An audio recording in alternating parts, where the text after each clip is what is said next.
quero convidar os irmãos a abrirem as suas Bíblias no livro de Gálatas,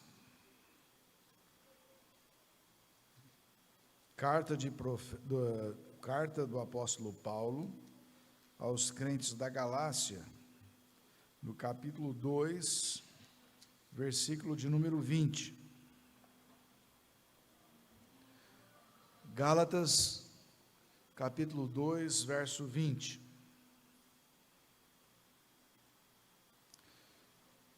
Vamos juntos ler esse texto? Logo, já não sou eu quem vive, mas Cristo vive em mim. E esse viver que agora tenho na carne, vivo pela fé no Filho de Deus, que me amou e a si mesmo se entregou por mim. Amém? Vamos nesse momento orar ao Senhor. Querido Deus, eterno Pai, estamos aqui diante da Tua igreja para poder pregar-lhe a palavra do Senhor. Pedimos que o Senhor nos abençoe nesse instante e que o Senhor, ó Deus, fale a cada coração que aqui está nessa noite, dirigindo assim o Teu Espírito nos nossos corações. Em nome do Senhor Jesus nós oramos. Amém. Amados, falar é fácil, crer é questionável, viver então é difícil. Num país cujas raízes religiosas originam-se das Escrituras Sagradas, desde cedo aprendemos a respeito da morte e da ressurreição de Cristo como algo simples, sem muita dificuldade para aceitar, não de entender, assim como Maomé está para o islamismo. A gente a Maomé, o islamismo, Cristo para o cristianismo, Confúcio para o confucionismo, e assim nós vamos vendo vários líderes religiosos na face da terra. Só que as pessoas que perambulam pelas ruas, elas já ouviram falar de Jesus, têm um assentimento intelectual a respeito do Mestre amado, contudo, elas não têm entendimento a respeito de Cristo Jesus. Aceita-se esse fato sem maiores problemas, porque todos ao redor aceitam que nós não queremos ter um estranho no ninho, diferente de todos. Trata-se de um assentimento intelectual pelo qual vive sem questionar. Numa comparação, é como os moradores da Transilvânia, que está lá na Romênia, aceitarem a existência do Conde Drácula, sem nunca ter ao menos tido contato com ele. Mas o castelo dele está lá, na fronteira entre a Transilvânia e Valáquia, encravado na floresta, que mexe com o imaginário popular. E porque todos dizem que ele existe, vai se assentando na mente das pessoas, certo? Que ele existe e que ele realmente exista. Mas a sociedade, queridos, ela vai sofrendo as suas transformações em todos os vértices: política, econômica, religião e etc. Cada vez mais se distancia dos conceitos bíblicos difundidos, questionando alguns dogmas da fé cristã, inclusive o fato de Cristo estar vivo, e por achá-lo controverso, duvidoso. Tem muita gente que acha que Jesus, vindo a esse mundo, estando entre nós, é algo extremamente duvidoso. E esse tema, que parecia de fácil assimilação, passou então a ser contestável. Cristo Jesus passou a ser objeto de polêmica em fóruns de debates, entre ONGs, entre os que se consideram pensadores modernos e que colocam Cristo vivo no banco dos réus, cuja finalidade é condená-lo ao esquecimento por considerá-lo banal e vil à sociedade, cuja punição é extirpá-lo por completo da mente do homem moderno. Para o mundo, o fato de Cristo estar vivo é uma loucura. Por isso que o Evangelho é loucura para os gentios. O Evangelho é loucura para aqueles que estão à mercê de Satanás, vivendo nesse mundo, porque eles não acreditam nisso. Inclusive, nós observamos que hoje em dia, dentro do nosso país, existem grupos de pessoas, existem até políticos que querem riscar a religião do planeta, e querem riscar Cristo do planeta, porque eles não consideram que Cristo seja alguém que deve ser seguido e adorado. Ou seja, você não tem a liberdade para seguir Jesus, você vai ter que seguir aquilo que está na cabeça deles. Amados, para piorar a situação, muito mais complexo, é vivenciar Cristo, o Cristo vivo, de modo que tenha um significado profundo na vida de todos aqueles que creem. Isto não depende mais do homem, e sim depende de Deus, pela fé que Ele desperta no meu e no seu coração, e no coração dos seus escolhidos. Uma grande parcela do povo evangélico que diz crer em Cristo redivivo, na verdade, não vivencia nas suas vidas, não tem uma experiência profunda com aquele que transcende a nossa razão.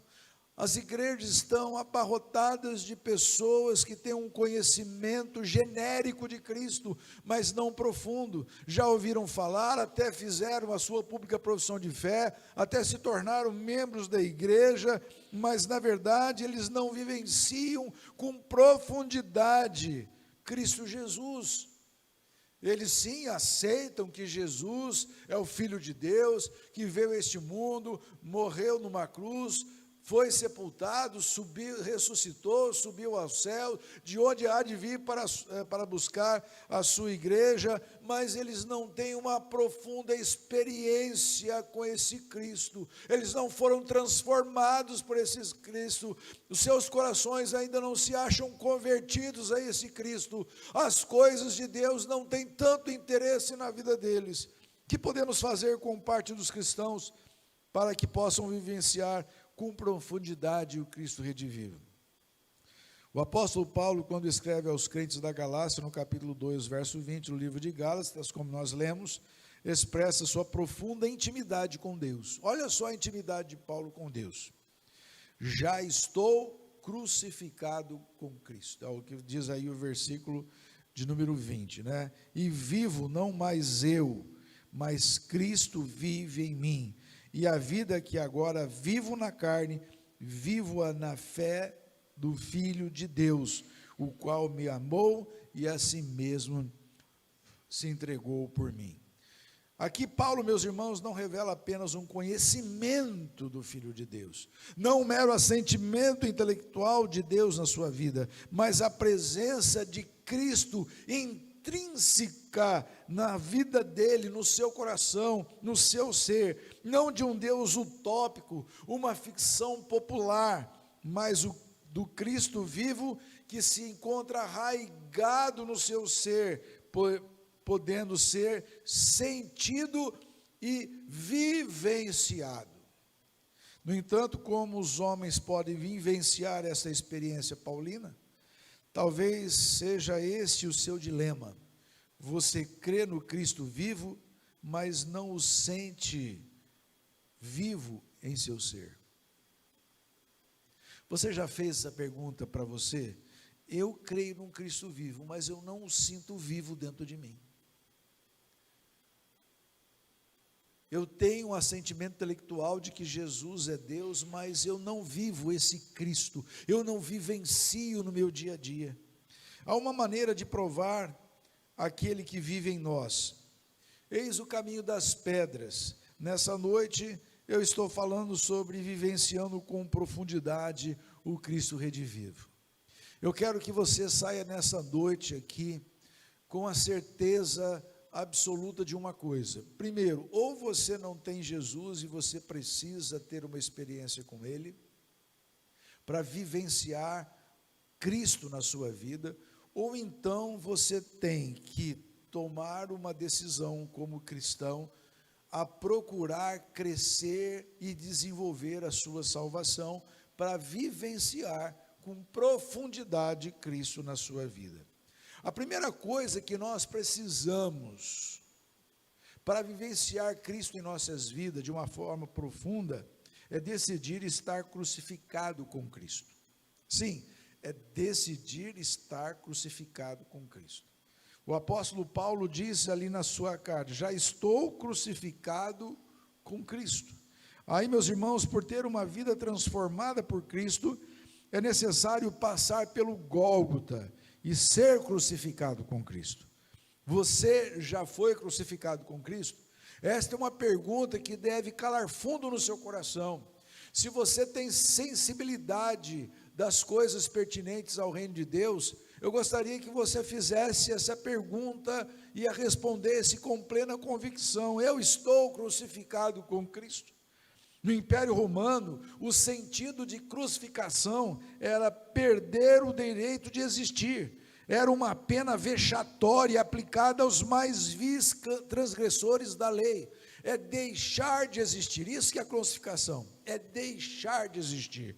Ao ser crucificado com Cristo, nós perdemos o direito de existir para esse mundo, para vivermos para Cristo. Deixar a velha natureza para revestir-se da nova natureza em Cristo. É unir-se a Cristo em sua morte e pôr um fim no processo de destruição que culmina no inferno. É aceitar o perdão concedido por Ele na cruz. Ser crucificado com Cristo envolve uma mudança radical, pois nos tornamos a habitação do Espírito Santo, o qual nos abre os olhos para enxergar as coisas espirituais e nos revela a vontade de Deus para a nossa vida. É uma nova identidade que não se sujeita mais à carne, mas sim à orientação do Espírito Santo, e não deseja nunca mais voltar atrás. Ser crucificado com Cristo é entender que não está mais sob o domínio do pecado. Estamos sujeitos a pecar, mas nós não desejamos pecar, devido à graça de Deus que opera em nós. E se pecarmos, é porque realmente nós escorregamos, mas temos um Pai, um advogado, que é Jesus Cristo, que ao confessar os nossos pecados, Ele nos perdoa. Ser crucificado com Cristo é viver na contramão da história, não se sujeitando aos padrões seculares ou diernos, mas sim à vontade de Deus, tendo os olhos fitos no autor e consumador da nossa fé, que é Cristo Jesus. Isso implica em sofrer a humilhação por levar as marcas de Cristo e ser desprezado pelos homens que rejeitam ao Cristo vivo. É preciso ter coragem, queridos, para submeter-se à experiência, pois quem é crucificado com Cristo, ele revive para Deus. Quem não foi crucificado com Cristo, é como se continuasse pregado na cruz, fincada no Gólgota, com o seu fardo enorme de pecados em suas costas, sem que esses fossem purificados pelo sangue de Cristo. Estar crucificado com Cristo é entender que em Cristo nós fomos perdoados, nós fomos crucificados, nós tivemos o nosso pecado pago na cruz do Calvário. A nossa dívida está quitada. Quando Cristo sobe na cruz, é como nós tivéssemos subido com Ele. Em Cristo Jesus, nós sofremos o inferno que um dia haveríamos de sofrer se nós não tivéssemos um encontro com Jesus. Portanto, meus amados, é necessário estar crucificado com Cristo. A minha pergunta para você nessa noite: você está crucificado com Cristo? Ou Cristo é apenas uma história que aparece na sua mente? Você tem fé realmente no Salvador, ou a sua fé é simplesmente para você pedir alguma coisa ao Pai e ser atendido em algumas circunstâncias, mas na verdade você não vive uma vida crucificada com Cristo? Segundo lugar, olhe para Cristo, não como um fato do passado, mas como um fator transformador da história. Isso está expresso na frase: vivo na fé do Filho de Deus. Fé em quem está vivo. Jesus ressuscitou da morte e está vivo e está presente no meio da sua igreja hoje. Ele está aqui. A Bíblia diz: onde estiverem 2 ou 3 reunidos em seu nome, crentes em Cristo Jesus, Deus, o Cristo amado, está ali com eles. A cruz e o túmulo vazio revelam o maior episódio ocorrido na história. Apesar do empenho de muitos homens para que calassem a estupenda notícia de que Cristo revivera, envidaram todos os esforços possíveis para que esse acontecimento fosse impedido, mas ninguém, em força nenhuma, puderam deter a ressurreição de Jesus. Nem os soldados que estavam junto ao sepulcro, nem os homens, os poderosos, os governantes da época, nem os religiosos como Anás e Caifás. Os anjos informaram as mulheres junto ao túmulo: por que buscai entre os mortos o que vive? Só opera transformações quem está vivo. Cristo vive e torna-se assim o fator transformador da nossa história. Eu volto a repetir: Cristo não é apenas um fato do passado, mas é um fator transformador da sua vida e da minha, quando nós entregamos a nossa vida a Ele. Se Cristo não tivesse ressuscitado, se não estivesse vivo, vã seria a nossa fé, vã seria a nossa pregação, ridícula seria a nossa vida cristã, uma pregação desprezível e uma desprezível devoção a Ele. Muitos ainda olham para Jesus como um fato do passado, mas não o experimentaram como um fator transformador de suas vidas no presente. É preciso ter essa experiência. Não é pertencer a esta ou aquela denominação, não é pertencer àquele grupo ou àquele outro grupo. É preciso pertencer a Cristo, é preciso ter um encontro com Cristo, é preciso estar crucificado com Cristo, é preciso vivenciar Jesus, porque haverá naquele dia um momento crucial, quando nós chegarmos à presença de Deus, e nós nos enganamos dizendo que temos Jesus. Jesus haverá de nos perguntar, nós chegaremos na presença de Deus, e o texto lá de Mateus capítulo 7, versículo 21, diz assim: nem todo aquele que diz Senhor, Senhor, referindo-se a Cristo, nem todo aquele que diz Senhor, Senhor, entrará no reino dos céus. Mas quem entrará? Aquele que faz a vontade do meu Pai que está nos céus. Porque este sim, não teve Jesus como um fato do passado, mas Jesus transformou a sua vida para eles fazerem a vontade de Deus. Porque muitos dirão naquele dia: em teu nome fizemos isso, em teu nome fizemos aquilo, e curamos enfermos, visitamos presos.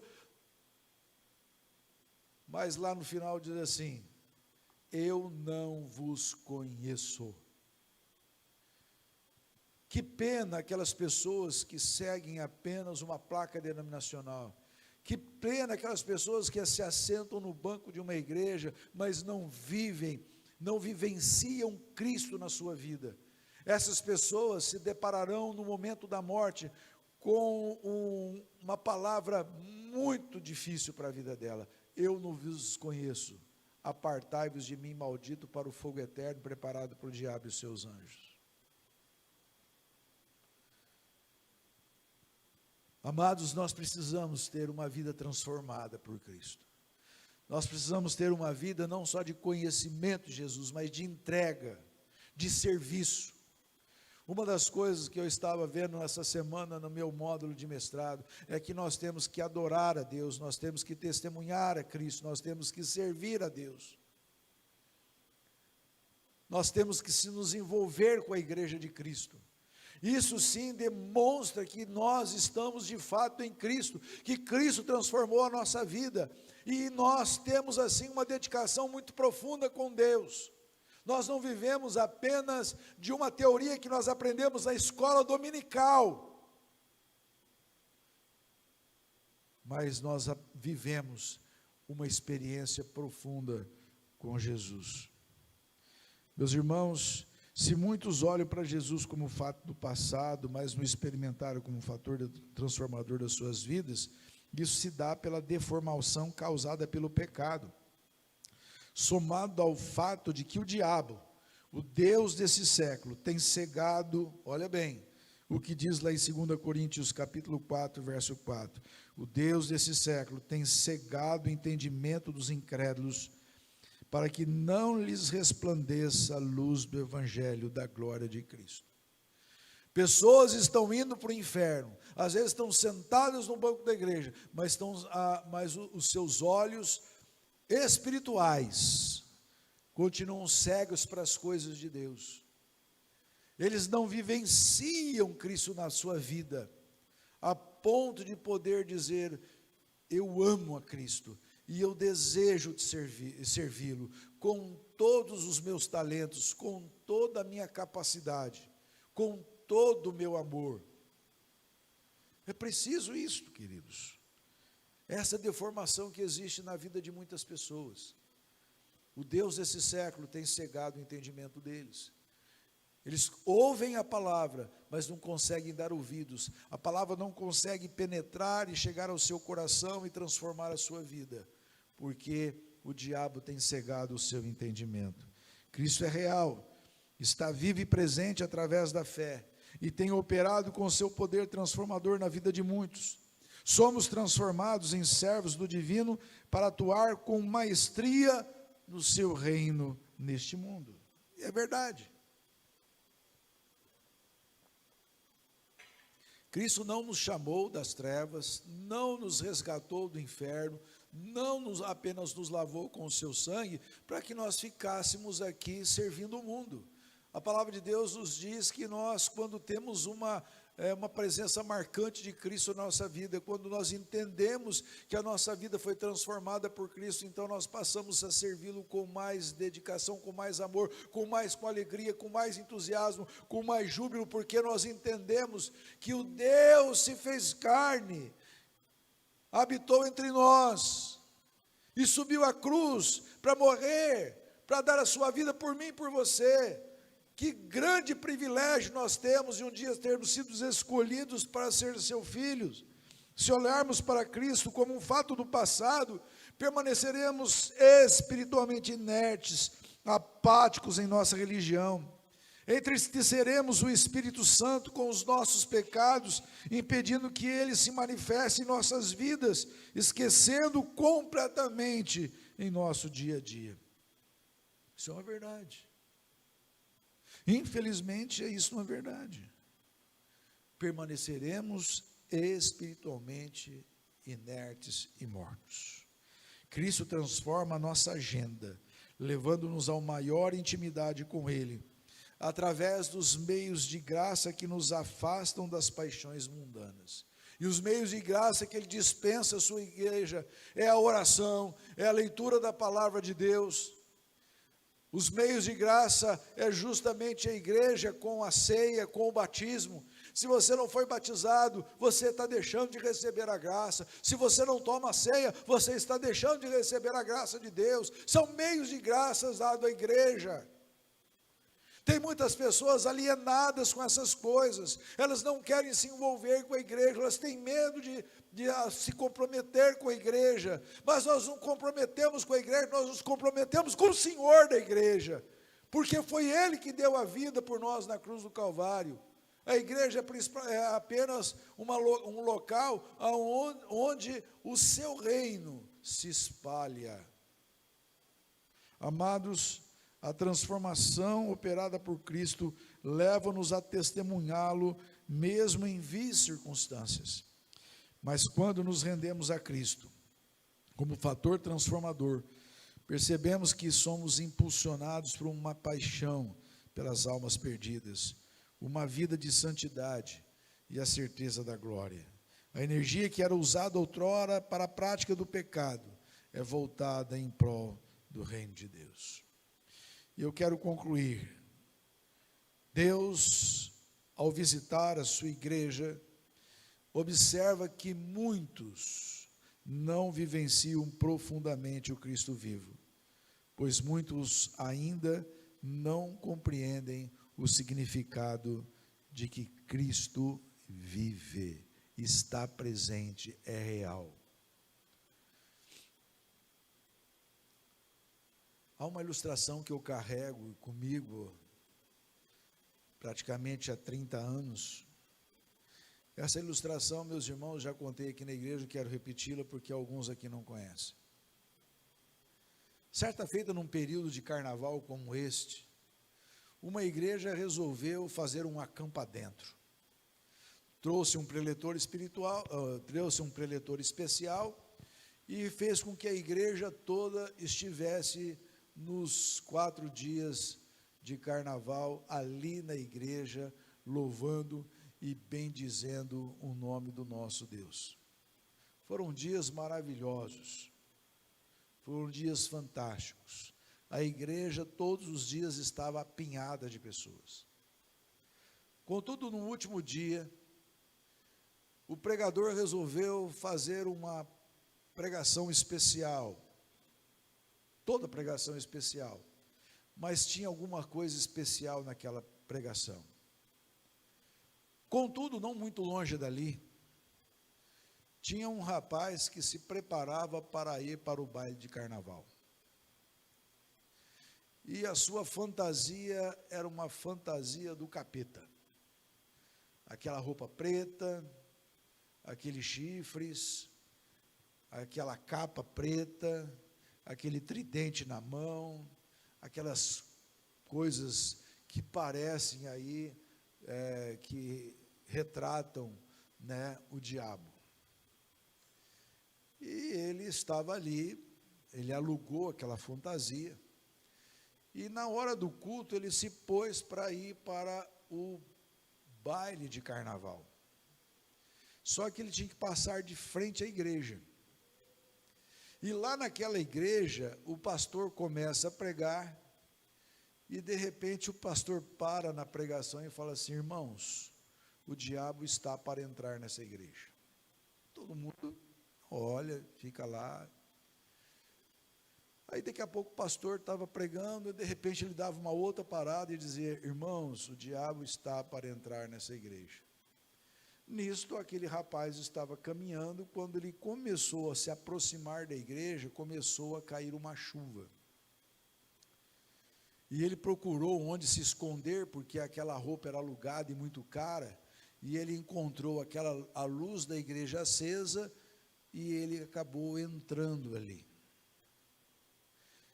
E a chuva apertava, e ele saiu então dali da área da igreja e começou a entrar mais para dentro do templo, ficou próximo ao primeiro banco lá de trás. E todos atentos ao pastor, e o pastor ali falando: olha, o diabo está para entrar nesta igreja.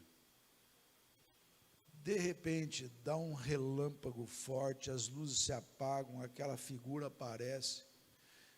Há uma gritaria na igreja, porque o pastor diz assim: o diabo acabou de entrar na igreja.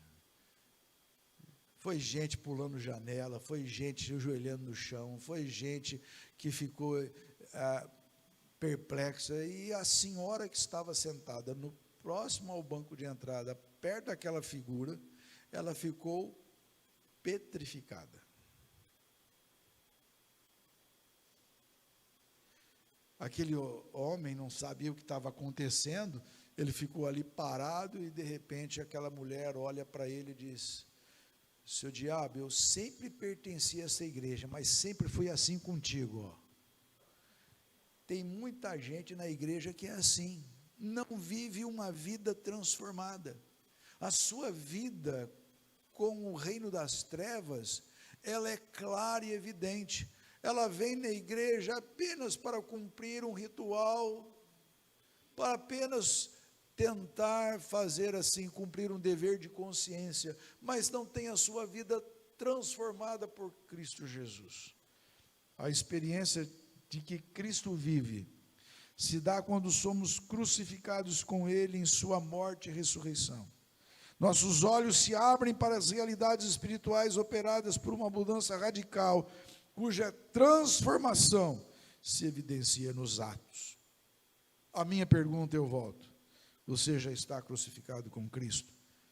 Eu tenho que fazer essa pergunta sempre, porque às vezes na vida a gente comete certas coisas que parecem que nós não estamos crucificados com Cristo. É preciso reavaliar e cair de joelhos e orarmos ao Senhor.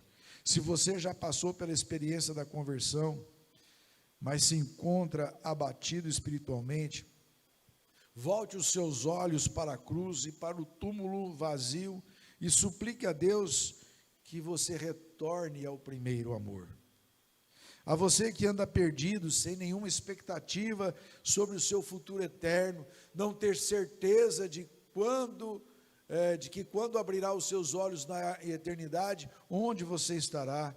Você que se sente frustrado com as religiões que lhe cercam, sem lhe dar a esperança, então volte-se para o Calvário e pondere sobre o grande amor por você, suplicando sinceramente a remissão dos seus pecados, que se refere ao perdão, à libertação das consequências dos pecados por você cometidos, abraçando Jesus como seu Salvador e Senhor, pois Ele lhe amou e se entregou por você.